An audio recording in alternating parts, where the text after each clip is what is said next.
and thank you for your audience today. My name is Whitney Pruding, and I'm going to be talking to you about climate change. It's kind of like the question of our time. Climate change, is it real? What is climate change, and what can we personally do to fix it? Many politicians, theorists, and scientists argue not only if climate change is real, but if it's important enough for us to look at it today and if it's going to really affect us. Today we're going to look at the facts and some of the arguments of climate change. I'm going to let you know why climate change is so important to us today and why we need to come together to find a solution. One of the most important things is what's the difference between climate change and global warming? Well, global warming causes climate change, so the two terms are very much related. Global warming is the term described to describe the current increase in the Earth's average temperature. Climate change refers not only to the global changes in the temperature, but also changes in the wind, precipitation, the length of seasons, as well as the strength and frequency of extreme weather events, kind of like droughts or floods or hurricanes, anything like that. Another difference between the two terms is global warming is a worldwide phenomenon, while climate change is that, but also can be regional and even on a more local scale. Both global warming and climate change can also produce different impacts depending on the local geography as well as the inhabitants, meaning like the plants, the animals, and us. Many of the changes will cause unexpected and dangerous effects on life around the world. What I'm going to be doing today is focusing more on climate change itself. Simply put, climate change is a change in global or regional climate patterns, a change apparent from the mid to the late 20th century onward, attributed to the increased levels of the atmosphere's carbon dioxide producing fossil fuels. But the whole point of this is why argue climate change? Well, I'm kind of going to take you back to global warming first. Some consider this fake science. It wasn't too long ago when it was all global warming, and not so much climate change. But then kind of practically overnight, global warming sort of went away and climate change came in. Well, why, you ask? Well, the catalyst for this change of title was because 1,000 emails were leaked and computer codes and other documents about global warming from the University of East Anglia Climate Research Unit, or the CRU, back in November of 2009. Well, why these documents were so important is because they were the foundation of what was important for global warming and what kind of everybody was going off of for global warming. So these leaked documents revealed a network of corruption and fraud on the part of the climate scientists. This was so scandalous because they were kind of making up all these fraudulent things about global warming and climate change.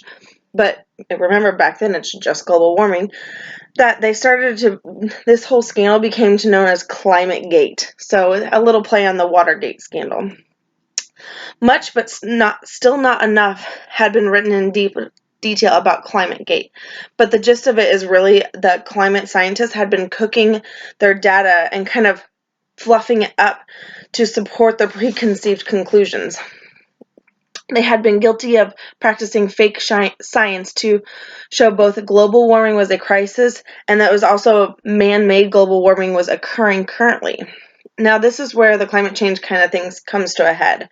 Because global warming's bad press, the science community realized they needed a new label or title instead of global warming, a brand that nobody could argue. And how could anybody deny the word climate change? Because when you think about it, everything changes in this world. I mean, even the world itself has some instability and isn't weather currently always changing. While the scientists in this scandal may have had good intentions to get the word out about global warming, the way they did it and falsified it was completely wrong. But there was still so much legitimate science behind it that it was imperative that it came about. So let's kind of go back and consider the science about climate change itself and why it was caused. Science have high confidence that global temperatures will continue to rise for decades to come, largely due to greenhouse gases produced by human activities. This is the release of carbon dioxide, methane, nitrous oxide, and ozone CFCs. These activities include burning coal, petrol, or also known as fossil fuels, cutting down on rainforests and other forests, and even what we eat can have an effect on greenhouse gases. The popularity of beef itself and dairy, or the beef and dairy, has caused for an increase of methane gas produced by the cows themselves. If you have time, check out the documentary Before the Flood. It's a really great documentary about climate change, and it kind of really touches base about everything that's been going on, and it helps for anybody that has very little idea about climate change to a lot of idea, and it just kind of brings it together in a world perspective, and not just here in the United States or locally or any specific region. It kind of goes worldwide. This gets you some insight into the climate change and what you can do to help it also as well. I mean, they talk about a lot of ways to kind of give back and what you can do personally to change your ways. The Intergovernmental Panel on Climate Change, or the IPCC, which includes more than 1,300 scientists from the United States and other countries, forecasts a temperature rise of 2.5 to 10 degrees Fahrenheit over the next century. Per the IPCC, the extent of climate change effects on individual regions will vary over time, with the ability of different social and environmental systems to mitigate or adapt to the change. The IPCC predicts the increase in global mean temperatures of less than 1.8 to 5.4 degrees Fahrenheit above 1990 levels will produce beneficial impacts on some regions and harmful ones in others.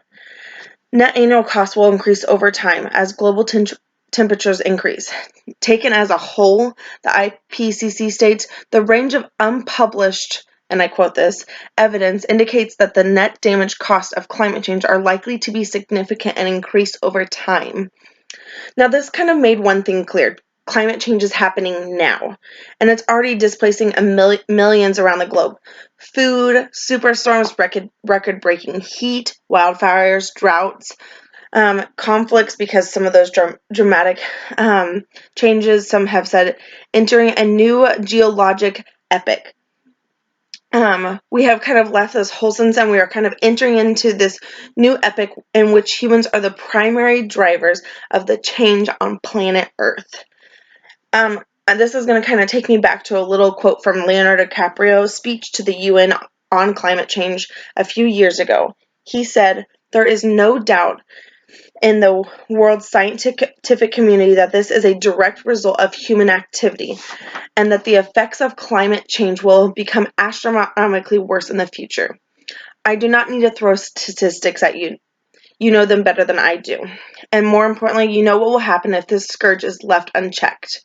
You will know that climate change is happening faster than even the most pessimistic of scientists warned us decades ago. It has become a runaway freight train, bringing with it impending disaster for all living things. Now think about the shame that each of us will carry when our children and grandchildren look back and realize that we had the means of stopping this devastation, but simply lacked the political will to do so. Yes, we have achieved the Paris Agreement. More countries have come together to sign this agreement today than any other cause for mankind. And that is a reason for hope. But unfortunately, evidence shows us that that will not be enough. Our planet cannot be saved unless we leave fossil fuels in the ground where they belong. And an upheaval and massive change is required now. One that leads to a new collective consciousness, a new collective evolution of human race, inspired and enabled by a sense of urgency from you all.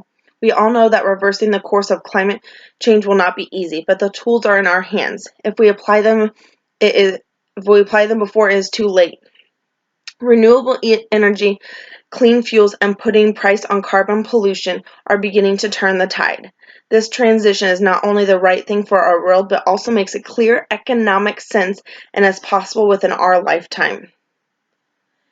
That is just so amazing what he says. And what he is saying to us is saying that as a country, and not just the United States, but as countries, we need to make a global change now. The good news is that what he's saying is that climate change can be solved today with readily available technologies and sustainable measures. It will take significant investments on the parts of governments and businesses, but those investments will be a small fraction of the price that we would have to pay for increasing natural disasters and other climate impacts. New research has shown that using currently new available technologies, we can meet all of our energy needs for heating, electricity, and transportation through 100% clean renewable energy by mid-century. We can get on track by 2020 just by these things. When the Paris Agreement enters forces by reducing pollution through a price on carbon and protecting our rainforests and oceans and ecosystems, this is going to be dramatic for our world. But what can we personally do to help climate change? There's a few simple things. Reduce energy use. Adopt energy-saving habits. Simple things like going to get energy-efficient light bulbs or appliances. Change the way you think about transportation. Walk, bike, carpool if you have to. Insulate your home, because this is important because then you use less heat and less air conditioning. Make every drop of water count. Especially here, we are so grateful for the amount of water we get. Not everybody has that. Make every drop count. Cool wash and hang dry. High efficiency. Switch to green power and mainly recycle. These are just a small and few steps that we can take in part the big picture to help the devastating effects of climate change. It's all up to us to become the leaders in the fight against climate change, and it's up to you to help us out. Thank you for your time today. I appreciate it, and I hope that this will give you a little insight into climate change.